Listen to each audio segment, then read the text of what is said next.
Jadi semuanya tuh punya tugasnya masing-masing. Jadi tidak semua zat itu. Kedengeran nggak suara Ustazah? Dengar. Oh, oke. Kayak kresek-kresek gitu. Oke. Kita keluarkan dulu. Ya,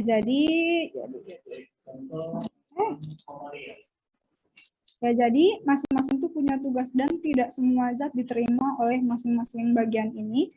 Ya, semuanya punya peran dan tugas untuk mengantarkan atau untuk menerima siapa gitu. Nah, tadi salah satunya yang bisa masuk ke sistem fosfolipid itu adalah oksigen, sehingga oksigen ini dia bisa langsung masuk sini. Sementara kayak molekul-molekul besar dia perlu jembatan, salah satunya protein integral ini. Kemudian ada nanti namanya pertukaran ion. Ya kan tubuh kita ini gimana caranya biar ion-ionnya stabil gitu. Nanti ada proses pertukarannya, ada yang masuk, ada yang keluar si ion-ion itu.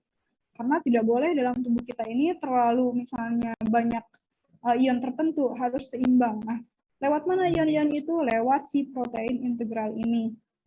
Gitu ya. Jadi banyaknya memang melalui si protein integral ini sebagai jembatan untuk mengantarkan zat-zat yang diperlukan oleh sel gitu ya. Nah, sementara si fosfolipid ini, si karbohidrat ini, si karbohidrat ini dia fungsinya sebagai apa? Dia itu adalah susunannya, dia terbuatnya dari karbohidrat ya. Kalau kita bayangkan mungkin seperti nasi susunannya, gitu. Karena nasi pun yang kita makan adalah karbohidrat. Jadi pada dasarnya tubuh kita ini semuanya tersusun atas senyawa-senyawa kimia, ya atas molekul-molekul kimia yang disusun sedemikian rupa sehingga kompleks menjadilah diri kita. Jadi kalau kita telusuri lebih dalam lagi nanti susunan si fosfat ini, si fosfat itu udah jelas kimia, lipid itu udah jelas kimia, kemudian ternyata si itu juga adalah kimia karbohidrat. Maka pada dasarnya tubuh kita ini disusun oleh zat kimia seperti makanan. Jadi kita kayak campuran nasi, campuran telur gitu ya tubuh kita ini. Campuran dari berbagai zat yang namanya makromolekul atau biomolekul. Jadi molekul-molekul penyusun makhluk hidup di dalam tubuh kita.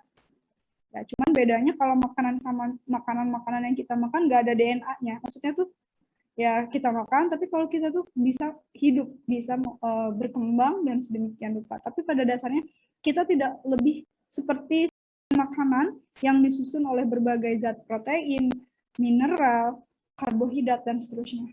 Bahkan kita lihat dari struktur membran sel ini pun rupanya semuanya adalah senyawa kimia. Apa?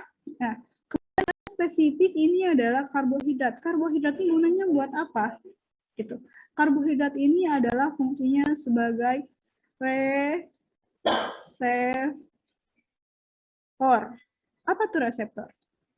Ini FX ya di sini. Apa reseptor itu? Yang menerima rangsangan. Yes, betul, yang menerima rangsangan, intinya menerima. Nah, dalam hal ini maksudnya gimana sih menerima rangsangan gimana? Jadi inilah luar biasanya susunan karbohidrat yang sekecil ini berupa molekul kecil, tapi Ustazah bilang ini bisa menentukan kematian dan hidup seseorang. Jadi di yang paling kecil, ada yang kecil lagi, ini. Dia adalah yang memutuskan nih. Jadi kalau tadi si protein integral, si fosfat, si lipid, dia adalah yang membawa atau dia yang mengizinkan setelah si karbohidrat ini, si reseptor ini bilang, misalnya, dia mengenali siapa yang virus, siapa yang bakteri, siapa zat asing, siapa musuh. Maka tugasnya dia. Ketika dia error, maka salahlah yang masuk itu. Jadi kalau yang lain itu tugasnya bukan mengenali gitu ya, udah terima-terima aja, tapi yang mengenali siapa yang jadi musuh, siapa yang boleh masuk, siapa tamu yang memang diharapkan itu dia. Jadi tugasnya mengenali, menerima, kemudian mengenali terlebih dahulu. Mengenali siapa ya tadi yang datang, apakah dia layak masuk atau tidak. Makanya Ustazah bilang ini akan menentukan hidup dan mati seseorang. Dan kalian tahu seorang virolog itu, seorang yang membuat virus atau orang yang mampu membuat obat selain vaksin gitu ya. Kemudian orang-orang yang bisa mengidentifikasi suatu zat sehingga obat itu bermanfaat gitu. Maka dia harus melihat struktur ini. apakah suatu zat itu ketika masuk ke dalam tubuh kita, si reseptor ini nerima atau enggak gitu. Kalau seandainya suatu zat, katakan misalnya vaksin, kalau vaksin itu masuk ke dalam tubuh, kemudian nyampe nanti ke sel, nah di sel ini ketemu sama dia, sama reseptor, ternyata vaksin itu dianggap sebagai musuh yang bahaya, maka dia akan menolaknya. Nah, ketika udah jelas menolak, maka karena terganggu dia masuk, maka tubuh kita tuh akan error. Salah satunya ada reaksi alergi, biasa kejang, bisa demam, tapi demamnya tentu demam yang berlebihan, terus kayak reaksi-reaksi yang lainnya lagi. Makanya itu kenapa suatu vaksin itu harus bisa diterima oleh reseptor ini, harus bisa dikenali sebagai zat yang layak dijadikan sahabat gitu. Makanya orang biologi yang terutama virolog harus mengenali struktur ini dengan baik gitu ya. Kemudian misalnya kayak golongan darah ya, misalnya golongan darah Salpik itu A ya, maka sel darah, si sel darah, bagian membran sel darahnya itu di Salpik, si reseptornya ini adalah dia mengenali untuk yang A yang masuk. Jadi misalnya si reseptor ini adalah reseptor orang yang golongan darahnya A, maka dia akan mengenali A sebagai sahabatnya. Misalnya ini golongan darahnya A gitu. Ya. Jadi si tubuh Syafiq itu golongan darahnya A, maka reseptor ini akan mengenali A sebagai sahabatnya, sementara yang lainnya misalnya adalah musuh. Misalnya katakan ini golongan darahnya A, kemudian tiba-tiba ada B yang masuk. Nah, ini secara teori umum yang kita tahu, bisa nggak A nerima B? Bisa nggak?